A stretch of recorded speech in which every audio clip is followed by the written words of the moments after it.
안녕하세요. 반갑습니다. 용자테레비의 용자입니다. 자, 오늘은 여러분들한테 술 먹은 다음날 해장을 위해서 가보면 좋을 만한 그런 맛집을 소개를 해드릴까 합니다. 자, 여러분들 그 해장 방법이 상당히 많이 있잖아요. 햄버거나 짜장면 이런 느끼한 음식들로도 해장하시는 분들이 있지만 여전히 한국인이라고 하면 해장하면 아무래도 뜨거운 국물로 해장을 해야 속 시원해지는 그런 맛이 있는데요. 그래서 저도 이 술을 먹고 나면 다음날 꼭 가는 곳이 있습니다. 바로 국밥집인데요. 그 중에서도 저는 순댓국밥을 상당히 좋아합니다. 이 순댓국밥 같은 경우에는 이 약간 비린내 때문에 잘못 선택해서 가면은 정말 다시는 가고 싶지 않아지는 그런 순댓국밥집도 있는데, 오늘은 제가 이 몇 년 동안이나 이 지역에 가면 꼭 먹고 왔던 그런 순댓국밥집을 소개를 해드릴까요? 오늘 소개할 곳 바로 무려 비행기를 타서 갈 수 있는 제주도 서귀포시에 위치한 순대 이야기입니다. 같이 가보시죠. 자, 오늘 소개할 곳 바로 서귀포에 위치한 순대 이야기라는 곳인데요. 특히 이곳 같은 경우에는 제 친구가 운영 중인 제주도 서귀포 마켓비라는 가구점 건너편에 있는 순대 이야기인데요. 하지만 지금은 이곳에 없고 다른 곳으로 이전을 했습니다. 사실 제가 몇 년 전부터 갔을 때는 작은 공간의 식당 안에서 항상 줄을 서서 먹었던 기억이 나거든요. 이 점심시간이 되면 사람들이 바글바글해서 점심시간에는 참았다가 점심시간이 살짝 지난 이후에 방문을 하곤 했었는데요. 친구네 가게 건너편에 운영되던 순대 이야기가 건물을 지어서 무려 이사를 했습니다. 사실 친구네 가게 건너편이라서 오히려 더 많이 갔었던 것 같은데, 이날은 궁금한 마음에 더 찾아가게 되었던 것 같아요. 더욱이 순대를 팔아서 건물까지 진 그런 곳이니까 얼마나 맛있는지 여러분들 궁금하실 텐데요. 지금부터 한번 자세히 설명을 드려보도록 하겠습니다. 장소는 제주도 서귀포시 토평동에 위치한 순대 이야기인데요.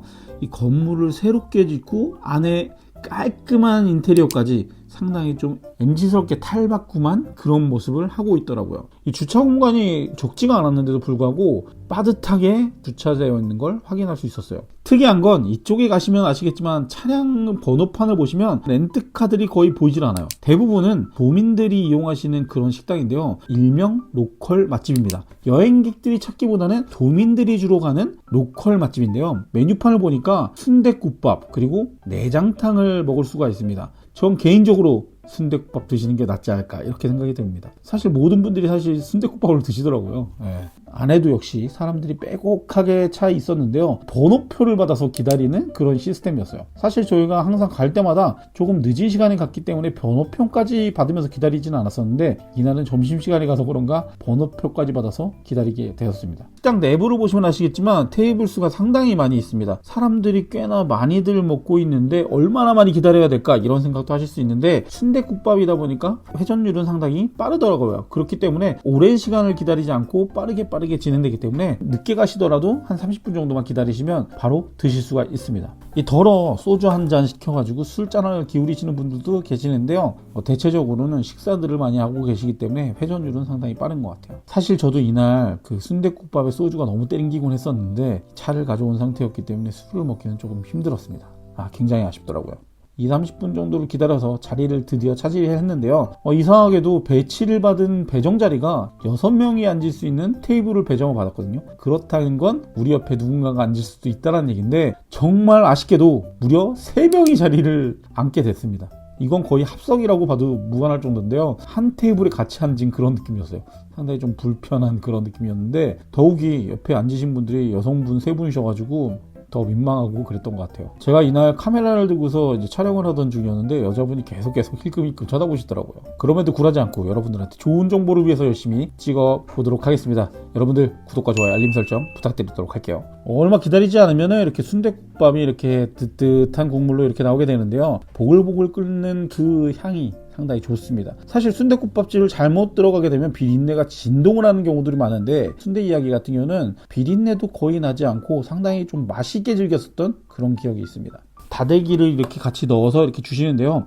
안에는 청양고추도 살짝 썰어 넣어 주시기 때문에 매콤한 향이 은근하게 퍼지는 그런 국물 맛입니다. 사실 저는 약간 매콤하게 먹는 걸 좋아하기 때문에 여기에 김치 국물까지 넣곤 하거든요. 본인 취향에 맞춰서 드시면 좋겠지만 이 깍두기 국물과 함께 드시는 맛도 상당히 일품입니다. 순댓국밥엔 역시 들깨가루가 들어가야겠죠. 들깨가루도 넣어주고 다대기까지 풀어준 후에 본인 취향에 맞춰서 부추까지 넣어주시면 순대 이야기의 순대국밥이 완성이 됩니다. 이 안에 보시면 순대도 정말 맛이 있게 생겼죠.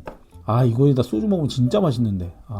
저는 이 순대만 따로 골라서 쌈장에 찍어 먹곤 하는데요. 순대 하나 집어서 쌈장에 살짝 찍어서 먹으면 그 맛이 상당히 일품입니다. 국물을 휘적휘적 한 다음에 부추를 넉넉하게 넣어서 같이 먹어주시면 정말 맛있는데요. 부추 같은 경우에는 나오는 것보다 좀 더 많이 넣으셔도 더 맛있습니다. 이 무한리필로 부추하고 김치는 가져다 드실 수 있기 때문에 넉넉하게 넣어 드시면 더 맛있을 것 같아요. 이 같이 나오는 깍두기 같은 경우도 상당히 맛있는데요. 아무래도 국밥집에 갔을 때 깍두기가 맛이 없으면 정말 다시는 가고 싶지 않아지는데 이 순대 이야기의 깍두기는 더 맛있게 느껴지는 것 같습니다. 안에 있는 순대와 내장을 싹싹 긁어서 이 쌈장에 살짝 찍어서 열심히 먹은 후 마지막 남은 국물에 밥까지 비벼서 말아 드시면 더 맛있는데요. 저 같은 경우는 이렇게 밥까지 넣어 드시면은 마치 밥을 2공기 먹는 것 같은 그런 착각이 들기도 합니다.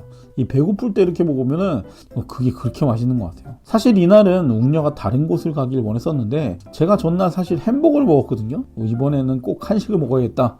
웅녀한테 꾹꾹 우겨서 가게 된 순대 이야기였는데 다행히 웅녀도 맛있게 즐겼던 것 같습니다. 자, 여러분들은 제주도에 가면 어떤 음식들을 먹곤 하나요? 제주도에 가면 먹을 수 있는 음식들이 너무너무 많이 있지만 도민들이 가는 맛집 바로 순대 이야기 한번 가보시면 어떨까요? 저는 올 겨울에도 제주도에 가서 순대 이야기에서 순대국밥 한번 때리고 와야겠습니다. 자, 오늘의 영상이 여러분들한테 큰 도움이 되셨다면 구독과 좋아요, 알림 설정 부탁드리고 저는 다음번에 더 맛있는 영상으로 찾아뵙도록 하겠습니다. 감사합니다.